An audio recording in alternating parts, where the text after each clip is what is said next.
We ask, O Lord, that you bless these teachers, especially the one in a pink shirt, that he may comport himself with dignity. And we ask, O Lord, that you bless these children and teachers so that they might hear your holy word and do your holy work. We ask, O Lord, all this in your name, Father, Son, and Holy Spirit. Amen.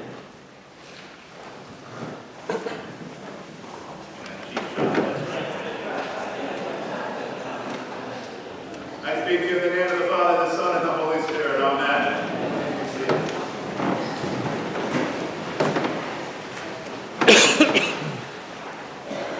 So this morning at the 8:30 service, Libby Morris comes in and she says, Father Robert, is that a Fitbit you're wearing? I said, no, this is just my analog watch. I said, however, I did get a beautiful new wristband from my dear friend Judith Webb, though. So that might be what you're seeing. But I said to her, I'm an analog guy through and through. I like watches to be watches and none of this Fitbit stuff. And so Ronnie DeVall says, Robert, that country bumpkin AC stuff doesn't work on me. I know a country bumpkin when I see one because I am one. So I said, okay, Ronnie, you're right. I'm not a country bumpkin. I'm not an AC, but I do like watches. But I have to admit, I have a cell phone, and I have a Droid. It's a Motorola phone, and I said, furthermore, I love probably my guiltiest pleasure are the podcasts that I listen to. See, my wife is shaking her head over there. If you want affirmation that this is true, just look right over there. My wife is shaking her head. And usually I like to put my earphones on because then I can hear clearly what's being said in the podcast. Now, of course, you all know the downside. Once you put earphones on, you can't hear what anybody else is saying. By the way, is that a downside or not? I'm not sure. So anyway, I will sometimes sit in the living room in the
and we're going to rededicate this temple, and we're going to feast every year celebrating that we are not only worshiping and celebrating and doing what God wants us to do in his temple in Jerusalem, but that we're good Jews following the law.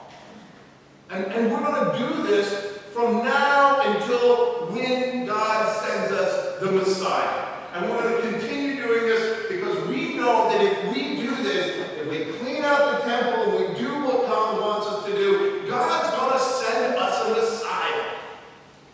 Now the problem is this. The problem is what they were looking for.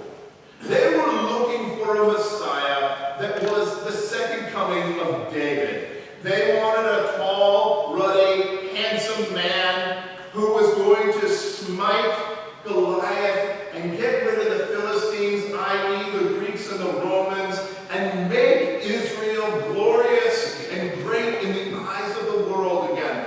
They wanted a Messiah that was going to be bigger and better, and rougher, and better looking than Caesar. Problem was, Jesus wasn't that image of a Messiah. Now, in verse 11 of this chapter, Jesus says, I am the good shepherd, and I lay down my life for my sheep. And it's really important that we understand what he has just said here. Now, we know what the Davidic Messiah was going to look like. And we know that David was first and foremost a shepherd. So when Jesus says, I am the good shepherd, what he is basically saying is, like David, I am a shepherd called by God to do God's work, i.e. I am the Messiah. But then he says, I lay down my life for my sheep. In other words, I might be a shepherd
words were a shot across the bow of what was traditional temple Judaism.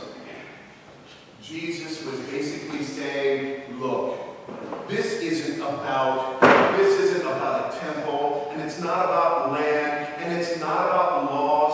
All of these things are fine inasmuch as they help the people of God be the people of God and love each other as the people of God, but they are not the end point. So as long as you fetishize the building, as long as you fetishize the land, as long as you fetishize the laws, you will misunderstand what it is that God is calling you to be. God is calling you to be the holy people of God's love. Not the holy people protecting and putting a fence up against around a temple. Not the people trying to get rid of people off your land. The holy priestly people trying to love God's people and all of God's creation. And if you don't think that this was provocative, you should hear the words of the next verse right after the verse that we finish our gospel with today. Verse 31, which says, the Jews picked up stones and they were ready to throw them hard and fast at Jesus. They heard what Jesus said and they didn't like it one bit. And so they picked up those stones and they were ready to throw those stones right at Jesus and knock him dead as David knocked Goliath down. Unfortunately, this was just the prophecy that Jesus had told them he would have happen to him as the Good Shepherd. The Good Shepherd lays down his life for his sheep. In other words, they were getting ready to kill the Good Shepherd, all because the Good Shepherd pointed out what it was that he was and what it was that God wanted from God's own people. And this, my friends, brings us here today to baptism and the waters of baptism. And Ignacio, who's sitting right here. Now, if you heard Ignacio's name, Ignacio Joaquin Casanelli, you would say, surely this man has been baptized already. And look, St. Ignatius is sitting right in front of us. And in many ways, Ignacio has walked in the culture of Christianity, whether it be down in Uruguay or whether it be up here in Charlotte and Tryon. He knows many of the stories of the gospel. He knows many things. But today he is saying, Jesus is calling my name. Today he is saying, yes, Jesus knows exactly who I am. And yes, I stand up and I know exactly who Jesus is also. And he also, because I made him read lots of books, long, hard, difficult theology books, I made him read these books so his head would explode. He knows that these waters right here of baptism are not just the waters that comfort us. Yes, they do comfort us because the Good Shepherd knows our name, but he also knows that through the waters of baptism, we die to our old self. We let go of all those things that are in the way of us and God. He knows that in these waters, he is being invited to die so that he might rise again in new life in the name of our Lord Jesus Christ. He knows the offer is that nothing will stand between him and God. Nothing will cloud his ears so he cannot hear the Good Shepherd calling him. In other words, he's going to take the earphones out of his ears, put down the old podcast, and begin to hear in a new way the Lord Jesus Christ calling him by his name to walk the way of love. Now, you're going to be invited in many ways to worship many things, temples, land, money, all sorts of things that will be the noise of the world and these waters. And the voice